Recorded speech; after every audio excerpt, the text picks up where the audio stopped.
Dr. Lee, it is so great to have you here. I love your Instagram feed. It's so information dense. Before we get going, I would love for you to tell our audience a little bit about your background, where you came from, and your interest in nutrition. Yeah, well, thanks for having me on, David. I am a scientist. I'm actually a vascular biologist, which means that I study blood vessels, your circulation. Very important because, and what drew me to study blood vessels is that it's a common denominator for both health and disease. We've got about 60,000 miles worth of blood vessels packed inside our bodies, and these are the highways and byways of health. And when your blood vessels are healthy, you stand a chance to optimize your health. And when your blood vessels are sick, there's not a chance you can actually be optimal in your health. And so I was drawn to study this. I'm also a physician, an MD. I studied internal medicine, and my interest in internal medicine was really whole person, men and women, young and old, healthy and sick. My own personal orientation, despite the fact that doctors are really trained to diagnose and to chase disease to the nth degree, my orientation has always been about how to keep people healthy. And when people do get sick, how do you put them back on the pillar of their own health? I also run a nonprofit called the Angiogenesis Foundation. This is a third-party group that actually looks at blood vessels and how can we advance the goals of better disease treatment, better disease prevention, treatment using new biotechnologies, prevention using food as medicine. I've been leading that for 30 years. And I became an author late in my career because I really felt actually an old friend of mine convinced me that the knowledge I had about food and medicine had such immediacy that it would be sort of part of my duty. And I do feel it's part of my purpose now to be able to get out information that people could translate right after hearing about it into an action that very day that could start to impact on their life in a better way. So I thought, let me go write a book. My two books, Eat to Beat Disease and Eat to Beat Your Diet, they wound up becoming New York Times bestsellers. And that's like being put into a cannon and shot out to say that, now I'm really communicating to the public and I really enjoy it. But at the same time, my real background is in science, the real science behind, everything we're talking about, including aging, food as medicine, all the diseases that are countering the health goals that we all have. Wonderful. And because you're a vascular biologist and you're an MD, my understanding, I believe 3 of the top 4 causes of death, cardiovascular disease, there's cancer and dementia. And all of these have a vascular component to them. That's right. If you were to advise people on foods to eat to increase their vascular health, what would you say? Well, so everybody always says, give me the top 3 foods for X, Y, and Z. I actually find it much more useful rather than give people sort of magic bullets to try to memorize or have tattooed, on the back of their eyelids. What I would actually tell you that you need to understand is that the reason that blood vessels, vascular problems, underlie the top 3 killers of our aging population is because blood vessels are in the brain, okay, hence dementia. Blood vessels are in the heart, and our blood vessels are fed by the heart, hence heart disease. And tumors hijack our blood supply, our blood vessels, in order to feed themselves selfishly so they can grow like parasites in our body, imbibing the oxygen and nutrients that are meant for healthy organs. They steal it for themselves in order to grow. So keeping our blood vessels in a healthy state where you're not getting too many blood vessels like in tumors, and you're not getting too few blood vessels, such as in the heart or brain, is the beating heart of what I actually study, what I actually do. And the good news is that there are foods that can actually help us achieve that. And to understand how foods can help achieve that, I got to tell you one more thing about blood vessels. Our blood vessels are not just simple tubes. They are tubes, but they're also tubes with a lining. So think about the inside of your blood vessel as being very, very slip-slidey, so nothing sticks to the inside wall of the blood vessels. As you can imagine, if blood were to stick inside the blood vessel, you'd form a clot and then game over, right? And that's exactly what a heart attack is, or a stroke. The body wants to keep in health your blood vessels as slippery as possible. And the way it does this is through a lining that's kind of like a layer of saran wrap. Okay, inside the tube of the blood vessel, It's called the endothelial lining. Endothelial is just a fancy word that means the cells of the blood vessels. And it's slippery. How slippery?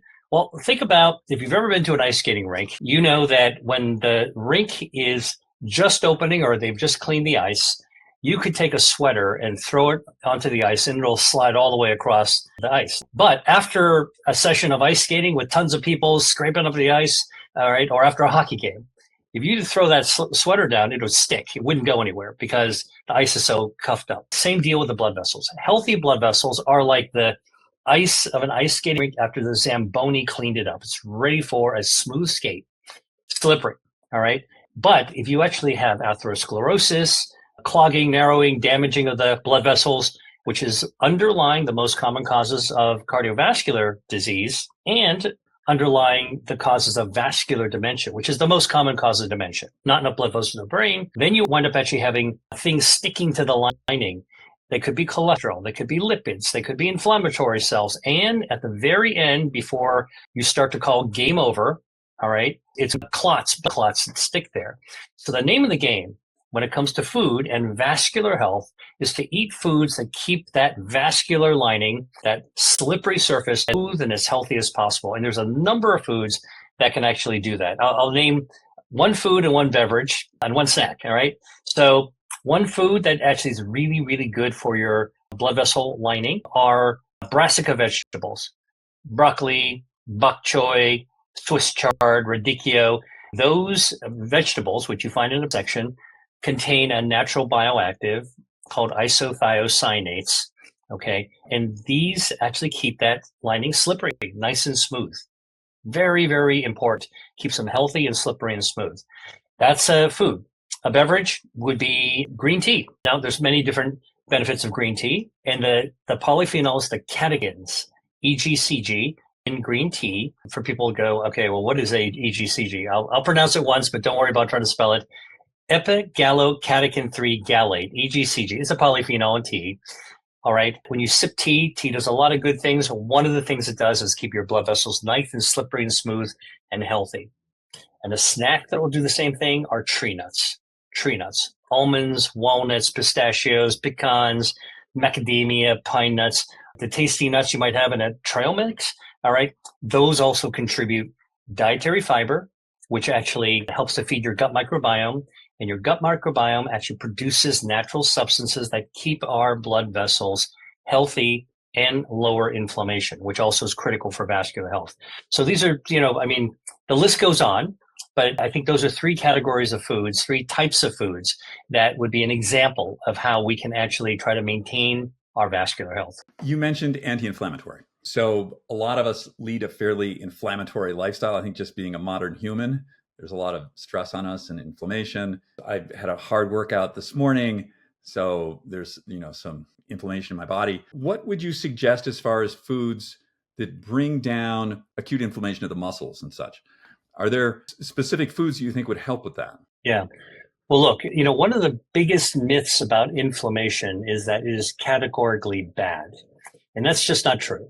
And I can tell you this as a physician, as a doctor, and also as a scientist. Inflammation, thank goodness we've got inflammation in our body. Inflammation is our 911 first responder system of our body. So that if you cut yourself, you fall off a cliff, in troglodyte terms, we injured ourselves, cut ourselves. Today's world, you cut yourself in the kitchen, you scrape your knee playing tennis by falling on the court. All right. That calls 911, and your inflammatory cells, the cells that make up inflammation, they race to the site of injury. All right. They're the first responders. And the thing that those inflammatory cells do is they look for bacteria to attack and kill. They want to make sure that you get injury, that you need that inflammation there to clean up the problem so it doesn't wind up becoming an infection that grows and gets into your body. Early first responders, okay? So a little bit of inflammation is good. Where we wind up getting into problems is chronic inflammation. Chronic inflammation is where the little bit of inflammation grows to a lot of inflammation, and instead of coming and going, which is what happens when you cut yourself, the inflammation comes, it grows, and it never goes away. Another example I'll give you about inflammation that makes it easier for people to understand. Inflammation is good like fire, like a campfire is good when you're going out camping. Get to warm your hands, warm your feet, tell ghost stories, have your hot toddy or whatever. Okay, that's good. But what happens at the end of the evening? The fire goes out or you put it out before you go to bed, and that's fine. It served its role. Chronic inflammation is when the campfire comes out of the fire pit and lights the forest on fire, and now the whole place is burning down. There's not a chance you can put that out by yourself, and now everything is destroyed, and that's chronic inflammation. So when you ask that question, what types of foods can we eat to actually tamp down chronic inflammation? I think we first need to understand that a little bit of inflammation is fine. We're not trying to get rid of your body's complete ability, but you want to actually lower chronic inflammation. All right. What are some of the foods that have been shown to counter chronic inflammation? Well, it turns out that foods that contain vitamin C, C is in Charlie, are really good anti-inflammatory foods. And this has been shown in clinical studies of women with lupus out of Japan. There's a prefecture called Miyagi Prefecture in Japan. There's a lupus clinic there. There was a really amazing research study, important research study, looking at women with lupus and trying to figure out, based on diet, what they ate, who had more lupus flares of inflammation, and who had fewer flares, less inflammation. And it turns out the correlation occurred with lower inflammation, fewer flares, with women who ate more foods containing vitamin C. What are foods containing vitamin C? Tomatoes, red bell peppers, broccoli, strawberries, papaya, guava. They all contain vitamin C as in Charlie.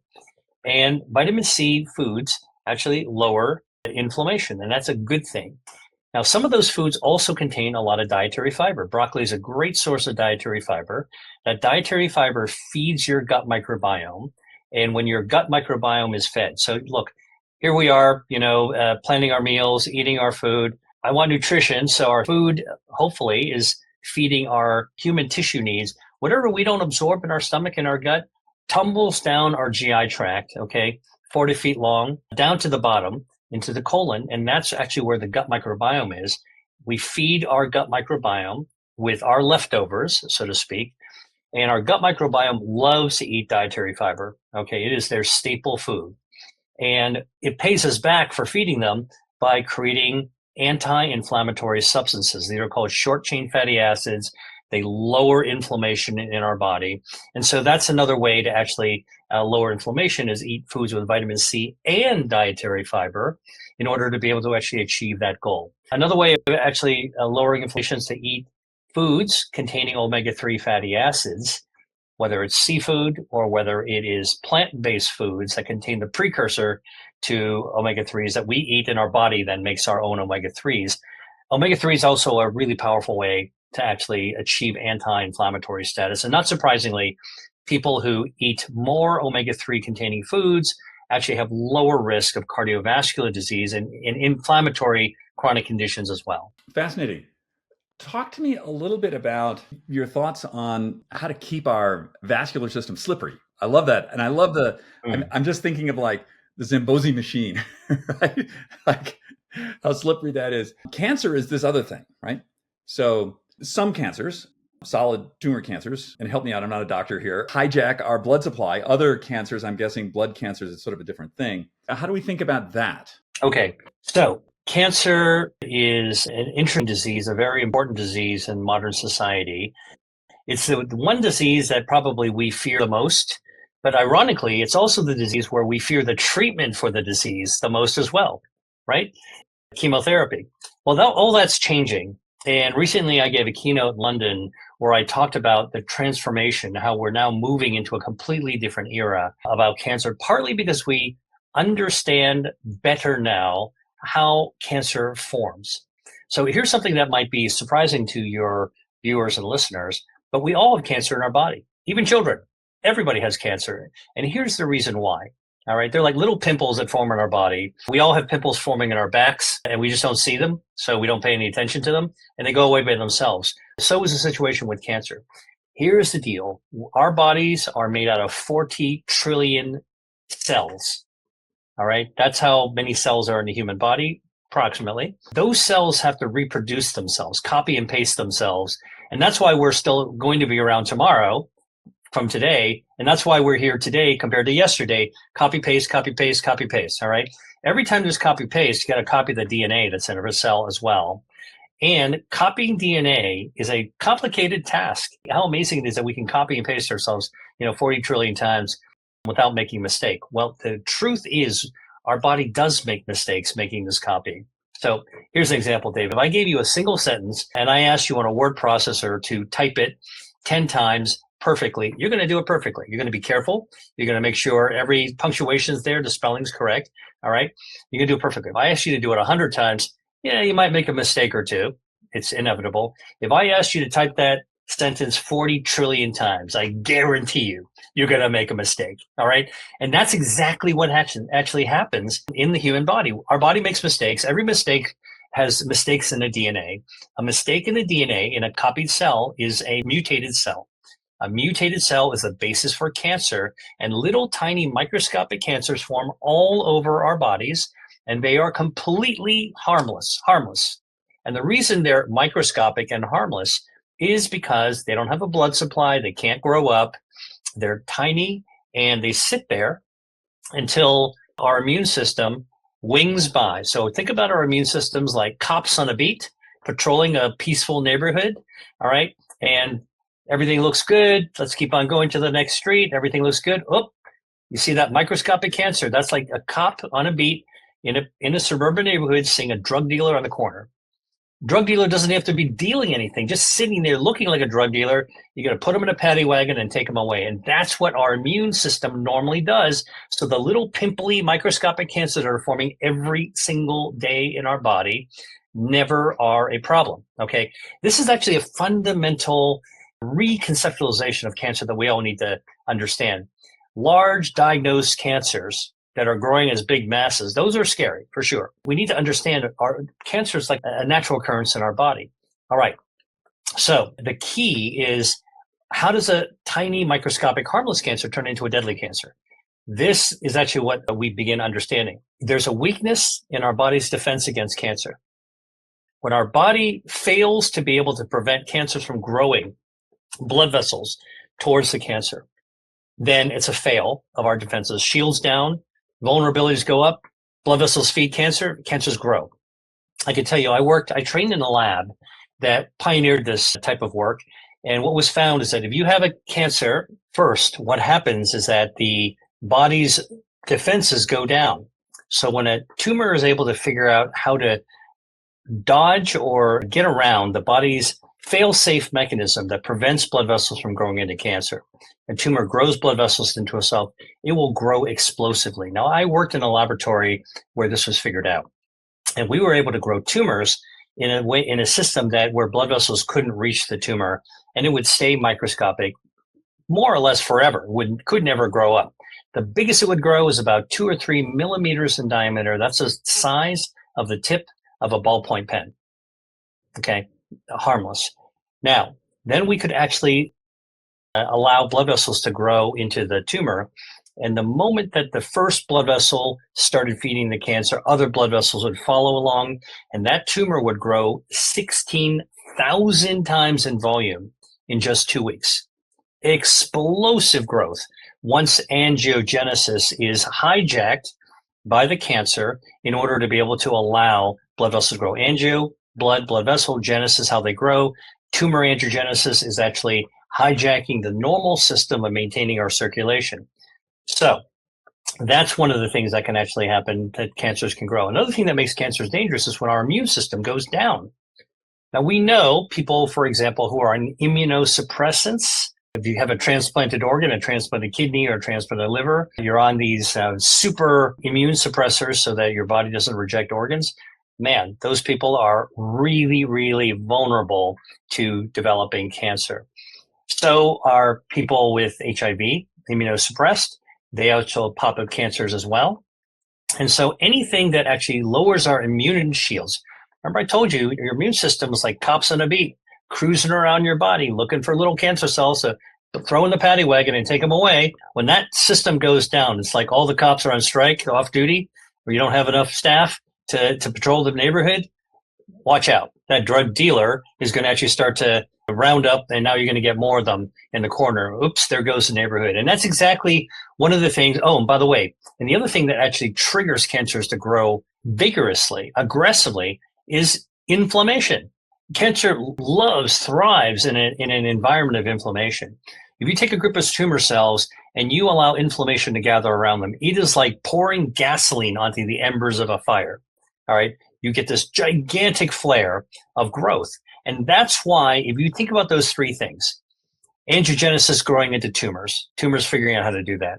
All right. Immune system going down, making you much more vulnerable. You can't clean them up. You can't get rid of them. Now, inflammation, that's like putting that gasoline on fire.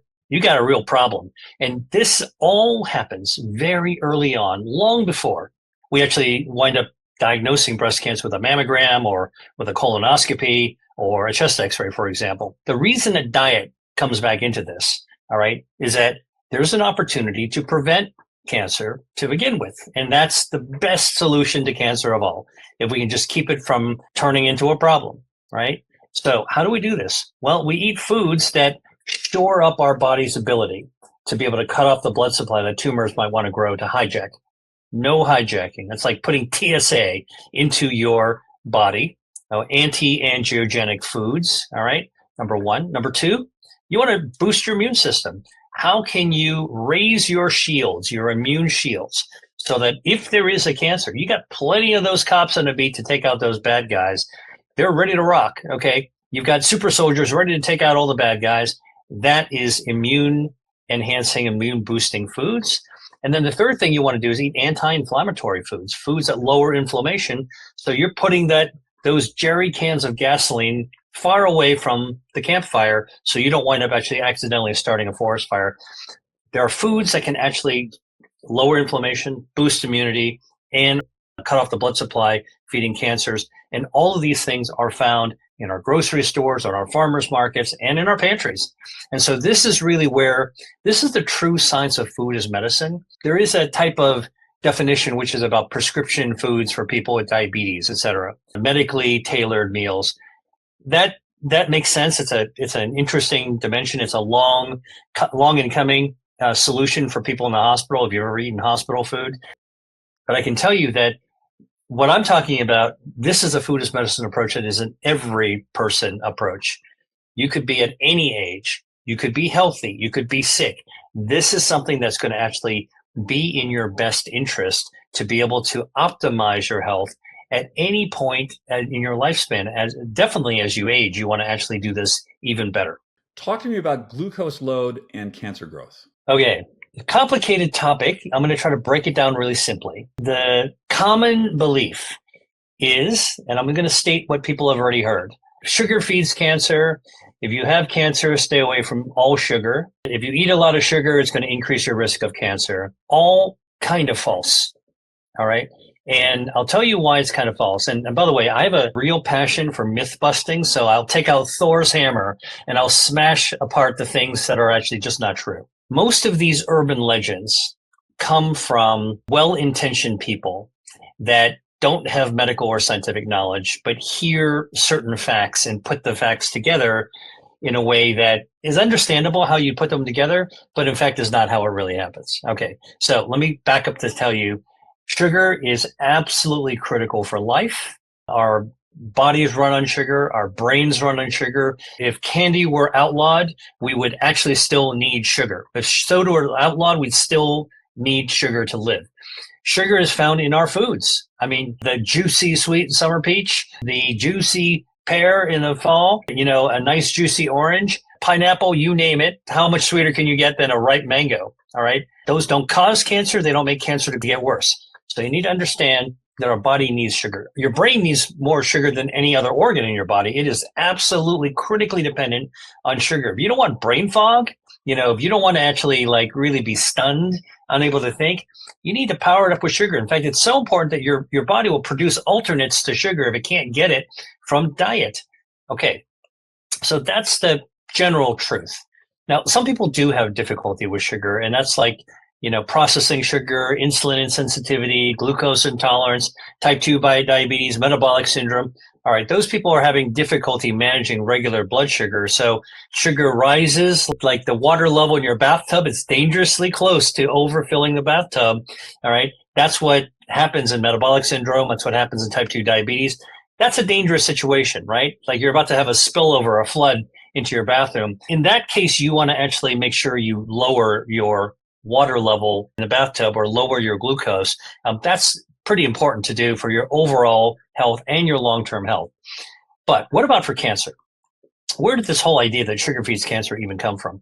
Well, in the 80s, there was a amazing technology advancement where they invented PET scans, PET, positron emission tomography. Now, this is the scan where you put the body in there and you're looking for areas where there might be cancer.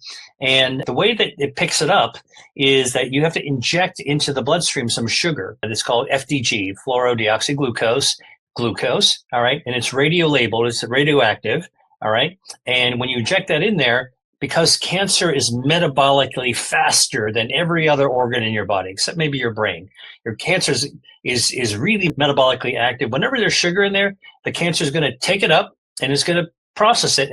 And under the PET scan, you're going to see where those tumors light up, where they're processing this radioactive sugar.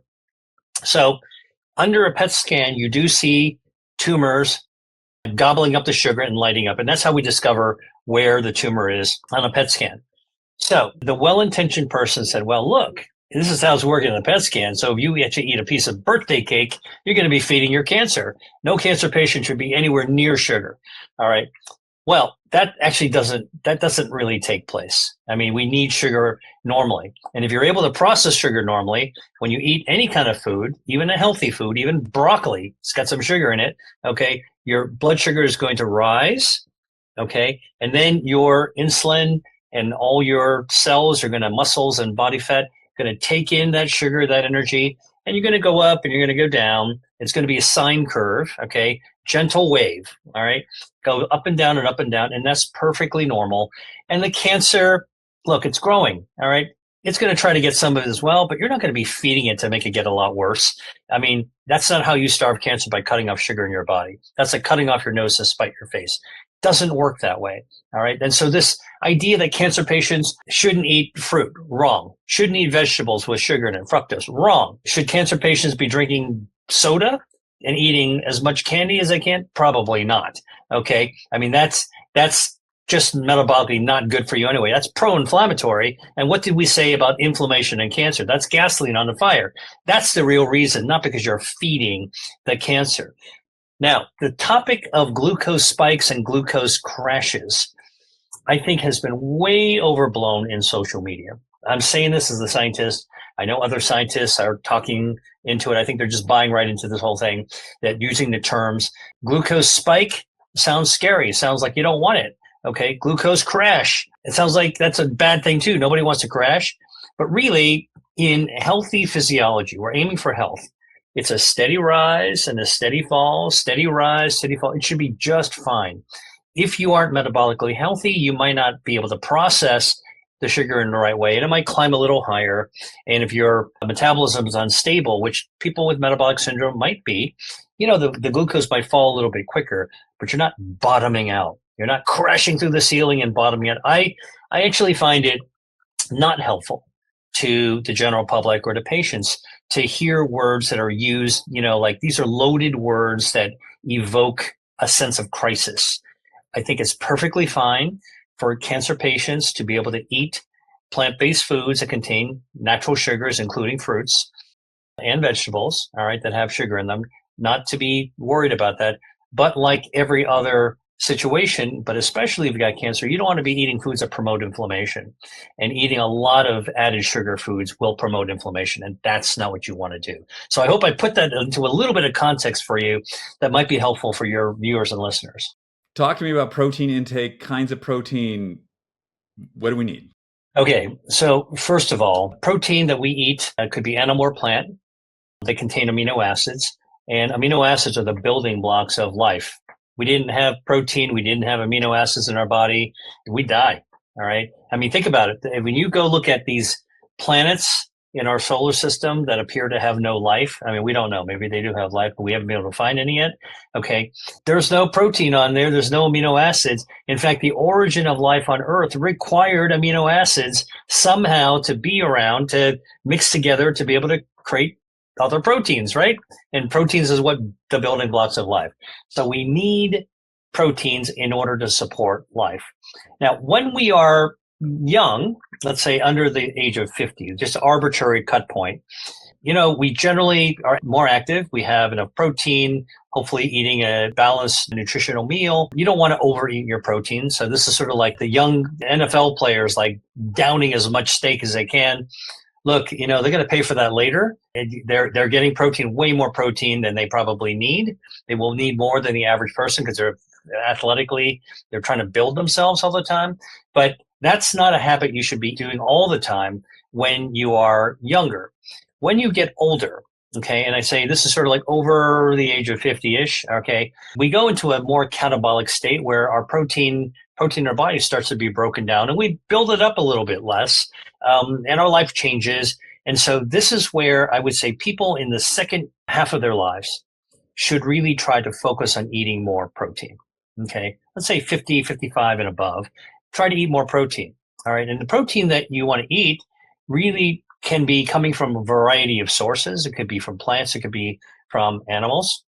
And I think that, you got to realize we do know that people who eat a heavy red meat-based diet, they tend to be at higher risk for many different types of diseases. This is just epidemiology.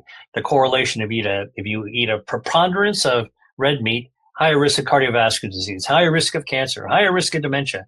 All right. It's an association, but it holds true. We also know that people who eat plant-based foods have lower risk of cardiovascular disease, lower risk of cancer, and lower risk of dementia as well. All right. And metabolic disease. So completely in the opposite direction. Both sources can provide protein, but it doesn't mean that you have to only eat plants or only be a vegan in order to be healthy. You can pick and choose from different sides, but just know you got to approach this with eyes wide open. Primarily getting protein from red meat is not an overall long-term strategy that's going to be healthy. Plant-based proteins are going to be healthy, but you got to be kind of deliberate about choosing plant-based proteins so that you know what you're actually getting. By the way, plant-based proteins got to be a little careful because there's this whole other mythology that, anything that's plant-based is going to be healthy. There's a lot of plant-based ultra-processed foods that are out there, including these fake burgers and fake hot dogs and all that kind of stuff. That's ultra-processed food. We also know that ultra-processed foods are not going to be healthy for you. So the answer to your question isn't a simple yes, no, do this or not do that, but to choose wisely. And this is where individual, personalized nutrition matters. What is your age? Where are you in your life? How active are you? Do you feel like you're able to actually switch to a mostly plant-based diet? That's a good thing to do. Get your proteins from there. Where do you get your proteins in that situation? Beans and legumes are a great source of protein. Soybeans, lentils, great source of plant-based protein. You should go for it. All right. They also have dietary fiber. Now you're not only getting the protein, but you're also getting the stuff that feeds your microbiome. Now you're getting anti-inflammation. So, you're getting additional things besides the protein in plant-based foods. Red meat, you do get a lot of protein. You get iron. You get a lot of minerals that you can't very easily get enough of from just eating only plants. Well, that's okay. If you're eating plants, you can take vitamins and supplements. But if you're eating meat, that's okay. But there's a lot of saturated fats in there. So you're getting some bad things along with the protein. Right? So plants, you get the protein and you get other good things like dietary fiber and polyphenols. For meats, you get protein, but you also get saturated fats. And sometimes you actually get other metabolites that are not so good. One of them is TMAO. This is actually a domino effect of your body processing the components of meat-based proteins, and it turns into basically a toxin. And you can find it in your poop of meat eaters. You eat a steak, you're going to be forming it in your poop. And you're going to poop it out. A little bit, probably not a big deal, but if you're a heavy meat-based eater and that's all you're eating, think about the people that are eating barbecue all day long. Now you're adding the other stuff in the barbecue. Think about it. Protein is pretty elemental. It's amino acids. Eat proteins that have other good things for you. You're going to you get a twofer. All right.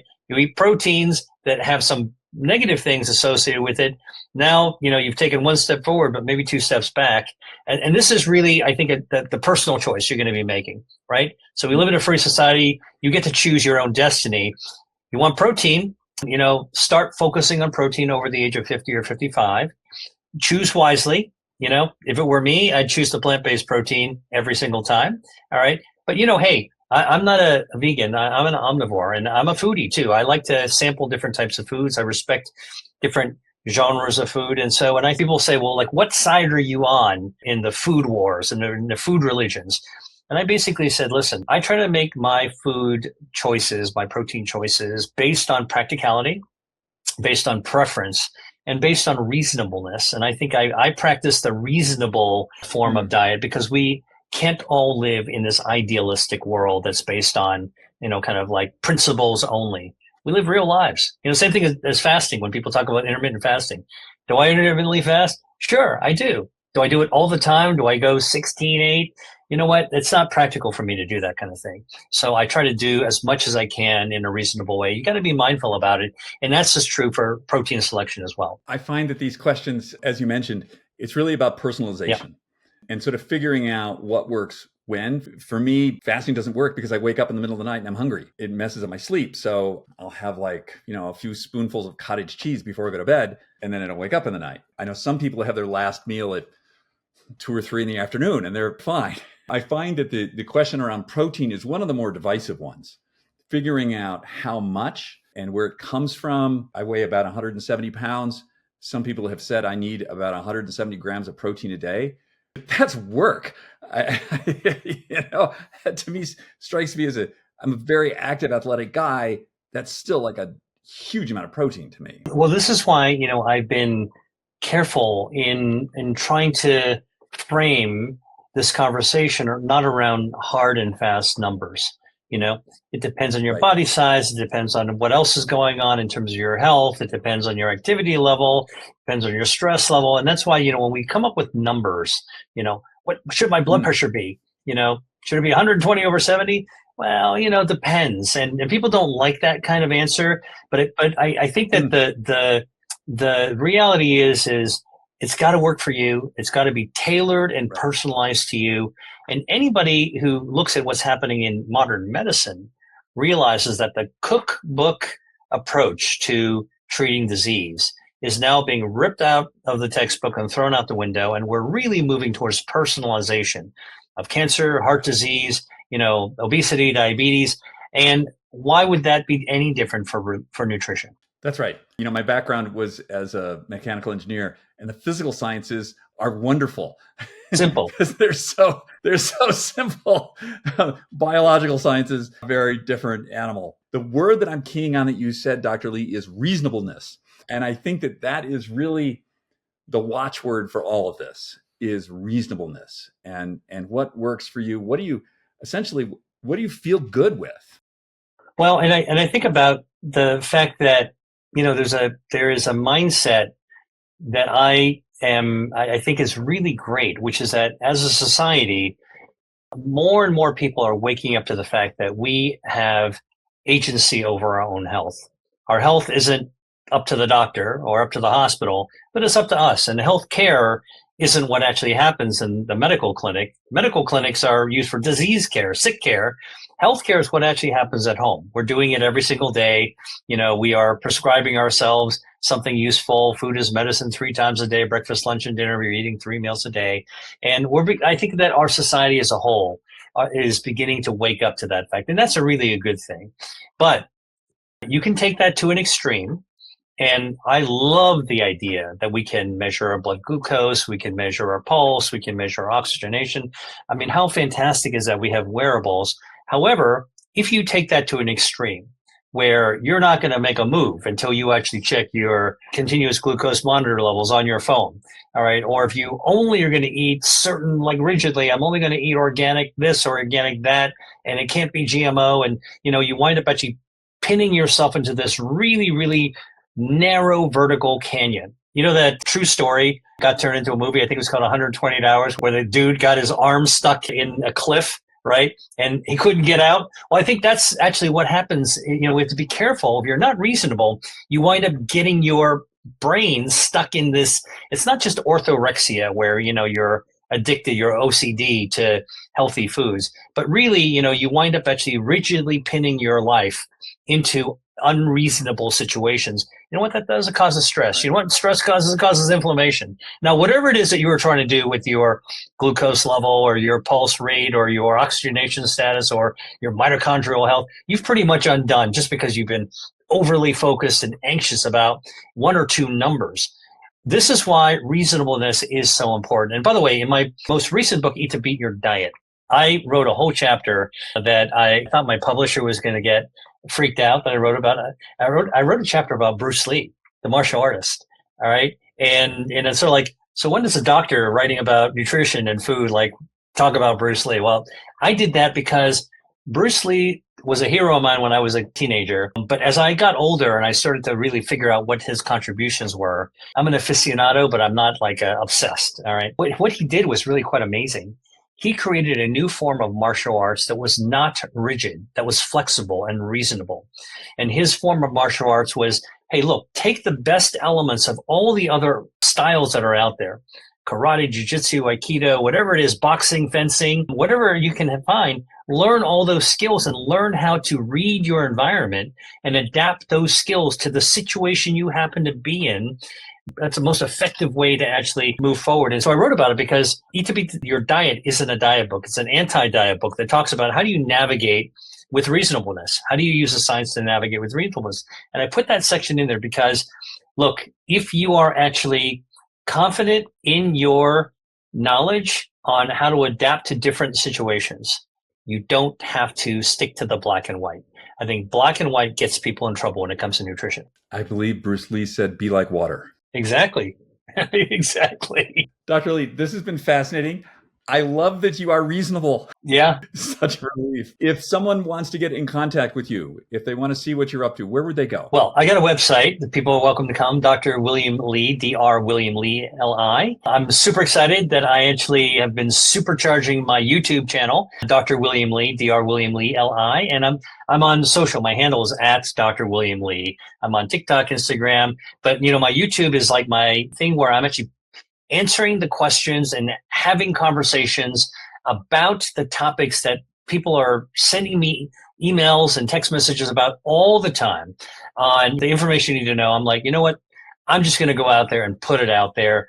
My mission is to really help give people information that can help empower them so they can make better decisions. Absolutely. It is a delight, Dr. Lee, to have you on here. I've really enjoyed this conversation. I'm wishing you a wonderful, healthy, well-fed week. Thank you very much. A real pleasure to be on. All right. Take care now.